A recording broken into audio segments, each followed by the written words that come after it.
చిన్నప్పుడు చేపట్టుకుని నేను ఉన్నానని ధైర్యం ఇచ్చారు. ఇప్పుడు అదే కూతురు కష్టమని వస్తే అవమానంగా చూస్తున్నారు.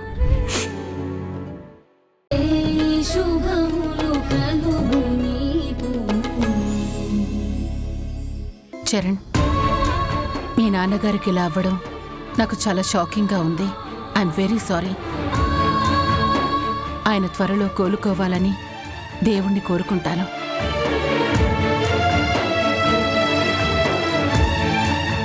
రేఖ కూడా చాలా బాధలో ఉంది.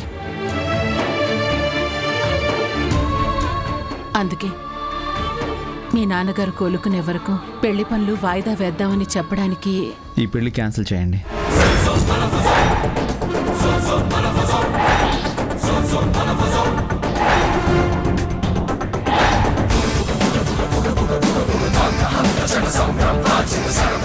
చరణ్,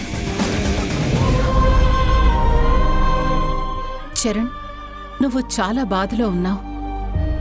నీ సిచ్యుయేషన్ని నేను అర్థం చేసుకోగలను. మనిషి జీవితంలో సుఖాలొచ్చినట్టే కష్టాలు కూడా వస్తాయి. వాటి నుంచి బయటపడి జీవితాన్ని నడిపించాలే కాని. వద్దండి,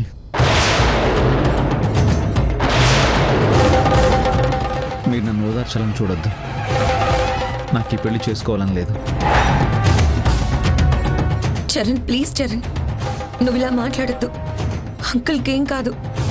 ఆయన్ని హైదరాబాద్ తీసుకెళ్దాం, అవసరమైతే అమెరికా అయినా తీసుకెళ్దాం. అదంతా మేము చూసుకుంటాం.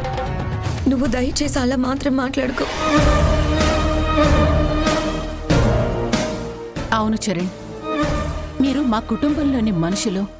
మీ నాన్నగారి బాధ్యత మాది. నీ కష్టం మా కష్టం.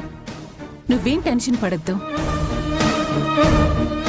ప్రపంచంలో ఏ మూలకి తీసుకెళ్ళైనా మీ నాన్నగారికి బాగు చేయిద్దాం. అంటే మీకు పెళ్లి జరగడమే ముఖ్యమా? అలా కాదు చరణ్. నా బాధ, నా మానసిక పరిస్థితి ఇవేవి మీకు అక్కర్లేదా? అలా అనుకోకు చరణ్. ఒక్కసారి ఆయన్ని చూడండి. నా జీవితంలో ప్రతి అడుగుకి, ప్రతి భావానికి, ప్రతి ఆశకి, ప్రతి ఆవేశానికి ఈయనే సాక్షి.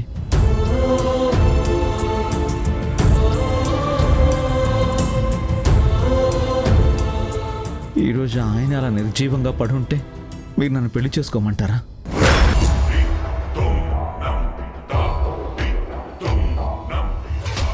ఇప్పుడేం కాదు చరణ్. వద్దు, నాకు ఈ పెళ్ళొద్దు. నేను అసలు పెళ్లి చేసుకునే మూడ్లోనే లేను. ప్లీజ్ దయచేసి మమ్మల్ని వదిలేసి వెళ్ళిపోండి. అది కాదు చరణ్. అంకుల్ ఇలా ఉంటే నువ్వు ఒక్కడివే ఎలా చూసుకోగలవు? నేను నీతో పాటు ఉండి. వద్దు రేఖ, నీకు దండం పెడతాను. మమ్మల్ని వదిలేయండి. దయచేసి మీరు ఇక్కడి నుంచి వెళ్ళిపోండి.